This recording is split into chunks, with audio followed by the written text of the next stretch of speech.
اعوذ باللہ من الشیطان الرجیم بسم اللہ الرحمن الرحیم۔ السلام علیکم ورحمۃ اللہ وبرکاتہ۔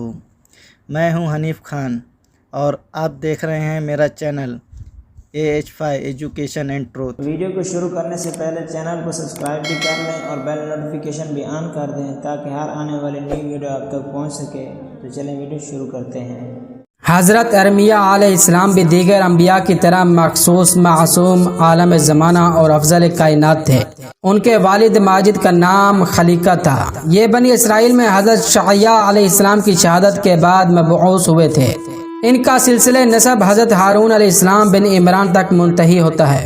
امام ثعلبی لکھتے ہیں کہ جب یہ مبعوث ہوئے تو خداوند عالم نے ان کو وحی کی اور ان سے کہا کہ میں نے تم کو خلق کرنے سے پہلے نبوت کے لیے چنا ہے اور بطن مادر میں تمہیں مقدس بنایا ہے اور پیدا ہونے سے پہلے تمہیں پاک و پاکیزہ قرار دیا ہے۔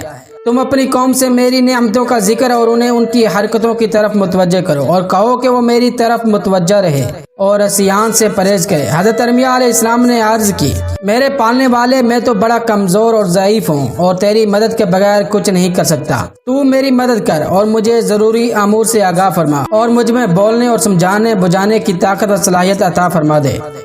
ارشاد فرمایا کہ اچھا، تبلیغ کے لیے کھڑے ہو جاؤ۔ چنانچہ انہوں نے ایک اجتماع کیا اور بلا سوچے سمجھے بولنے کے لیے کھڑے ہو گئے۔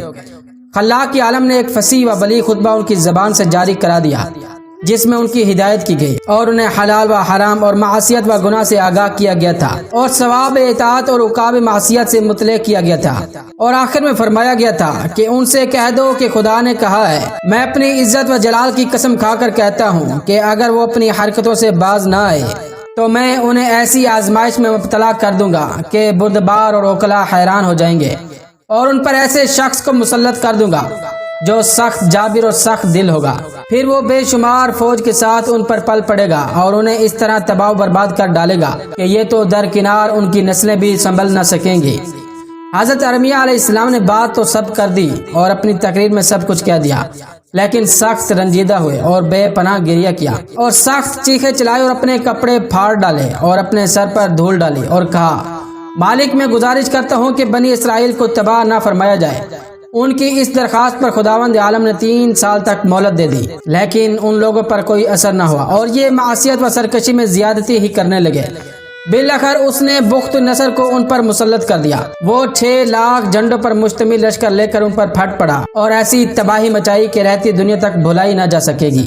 علامہ مجلسی تحریر فرماتے ہیں کہ جب بنی اسرائیل نے بہت زیادہ نافرمانیاں کی اور خدا کے احکام کو بالکل پس پشت ڈال دیا اور خدا نے اس پر کسی کو مسلط کرنا چاہا کہ ان کو ذلیل کرے اور قتل کرے، حضرت ارمیہ علیہ السلام کو وحی کی کہ بنی اسرائیل سے پوچھو کہ وہ کون سا شہر ہے جس کو میں نے تمام شہروں میں سے انتخاب کیا اور بہتر بنایا ہے، جس میں اچھے اچھے درخت لگائے ہیں اور اس کو ہر خراب درخت سے محفوظ رکھا ہے۔ پھر اس شہر کی حالات خراب ہوئے اور اچھے درختوں کے عوض خرنوب کا درخت جو تمام درختوں میں بدتر ہے اگائے ہیں۔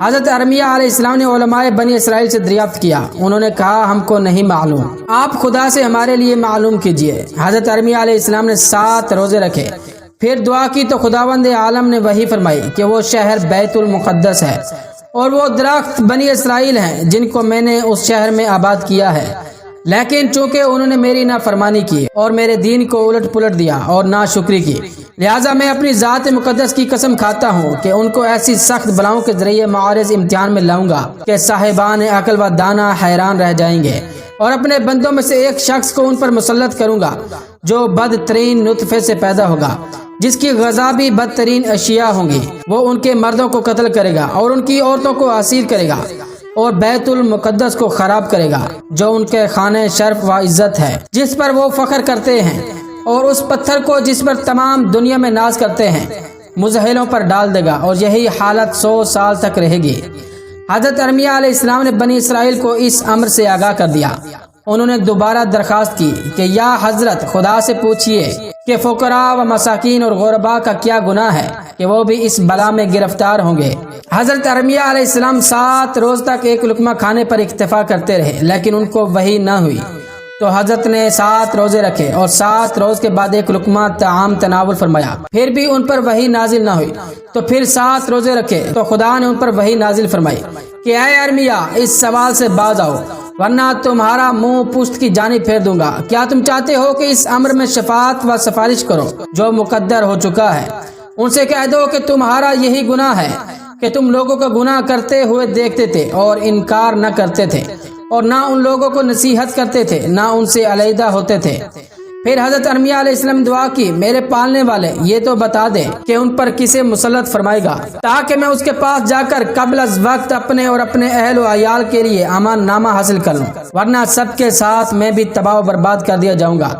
ارشاد خداوندی ہوا کہ فلاں جگہ میں جاؤ، وہاں ایک لڑکے کو دیکھو گے جس کو امراض مزمن میں سب سے زیادہ مبتلا پاؤ گے، اس کی پیدائش سب سے زیادہ خبیث اور بدتر ہے، یعنی وہ ولد و زنا ہے، اس کا عذاب تمام لوگوں سے بدتر ہے۔ حضرت ارمیہ علیہ السلام اس مقام پر پہنچے، وہاں کاروان سرا میں ایک لڑکے کو دیکھا جسے لوگوں نے مزحلے پر ڈال دیا ہے اور وہ زمین پر پڑا ہوا ہے، صرف اس کی ایک ماں ہے جو ایک پیالے میں سوکھی روٹی کے ٹکڑے توڑ رہی ہے اور اس کے سامنے سور کا دودھ دو کر لاتی ہے، وہ روٹی کھا لیتا ہے اور دودھ پی لیتا ہے۔ بے روایت وہ سور کے دودھ میں سوکھی روٹی بھگو کر اسے کھلاتی ہے۔ حضرت ارمیہ علیہ السلام سمجھ گئے کہ جس کے بارے میں خدا نے فرمایا ہے یہ وہی لڑکا ہے۔ حضرت ارمیہ علیہ السلام اس کے پاس گئے اور اس کا نام پوچھا، اس نے بخت النصر بتایا۔ حضرت ارمیہ علیہ السلام کو یقین ہو گیا، آپ نے اس کا علاج شروع کر دیا، یہاں تک کہ اس میں کامیاب ہو گئے۔ جب وہ تندرست ہو گیا تو آپ نے فرمایا کہ تو مجھے جانتا پہچانتا ہے؟ اس نے کہا نہیں، البتہ اتنا سمجھتا ہوں کہ آپ ایک نیک صالح آدمی ہیں۔ فرمایا میں بنی اسرائیل کا نبی ارمیہ ہوں۔ اس کے بعد انہوں نے کہا کہ میں تمہیں ایک خبر دیتا ہوں، اور وہ یہ ہے کہ اللہ تعالیٰ نے قریب تم کو بنی اسرائیل پر تسلط دے گا اور تم ان پر غالب آؤ گے، اور وہاں غیر محفوظ اور غیر معمون فضا پیدا ہو جائے گی۔ اس لیے میں تم سے ایک خواہش رکھتا ہوں، اور وہ یہ ہے کہ تم مجھے ایک امان نامہ لکھ دو تاکہ میں اس سے بے وقت ضرورت فائدہ حاصل کر سکوں۔ اس نے امان نامہ لکھوا دیا۔ حضرت ارمیہ علیہ السلام تو چلے آئے اور وہ اپنی زندگی کے دن گزارنے لگا، یہاں تک کہ جوان ہوا۔ اس کا گزر جنگل اور پہاڑ کی لکڑی لانے پر تھا، وہ اپنا پیٹ بھی پالتا تھا اور وہ لوگوں کو بنی اسرائیل کے خلاف ابھارتا بھی تھا، یہاں تک کہ اس کے ہمراہ جمعیت ہو گئی اور وہ بڑی طاقت کا انسان بن گیا اور نہ جانے کیسے بادشاہ بابل بن گیا۔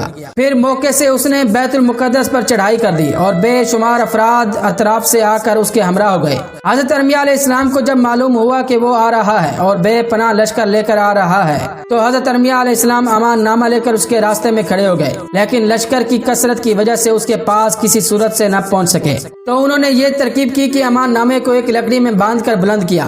جب اس کی نظر اس پر پڑی تو اس نے بلا بھیجا، آپ نے اس کے سامنے امان نامہ پیش کیا۔ اس نے پوچھا کہ آپ کون ہیں؟ انہوں نے فرمایا کہ میں وہی شخص ہوں جس نے علالت کی حالت میں تیرا علاج کیا تھا اور تو نے مجھے آڑے وقت کے لیے امان نامہ دیا تھا۔ اس نے کہا کہ میں نے آپ کو امان دے دی، لیکن آپ کے بال بچوں کے لیے امان مشروط ہے۔ اب میں یہاں سے تیر پھینکتا ہوں، اگر یہ بیت المقدس تک پہنچ گیا تو ان کے لیے امان نہ ہوگی، اور اگر نہ پہنچا تو وہ بھی مامون ہوں گے۔ غرض یہ کہ اس نے وہاں سے تیر پھینکا اور وہ بیت المقدس تک جا پہنچا۔ اس نے کہا ان کے لیے کوئی امان نہیں ہے۔ حضرت ارمیہ علیہ السلام سخت پریشان ہوئے اور انہوں نے خداوند عالم کی طرف رجوع کیا۔ الغرض اس نے بیت المقدس پر حملہ کر کے اسے فتح کر لیا اور جو تباہی ممکن تھی سب کر دی۔ امام سولبی لکھتے ہیں کہ بخت النصر نے بے انتہا قتل و غارت کیا، بے شمار حافظین تورات قتل کیے اور بے شمار افراد کو قید کیا، جن میں صرف بچے 70,000 تھے، جن میں دانیال، خانیان، غرازیہ اور مشائل شامل تھے۔ مؤرخین کا کہنا ہے کہ بخت النصر نے وہاں کی آبادی کو 3 حصوں میں تقسیم کیا تھا، 1/2 کو شام میں چھوڑا، 1/31 کو قید کیا اور 1/3 کو قتل کر دیا۔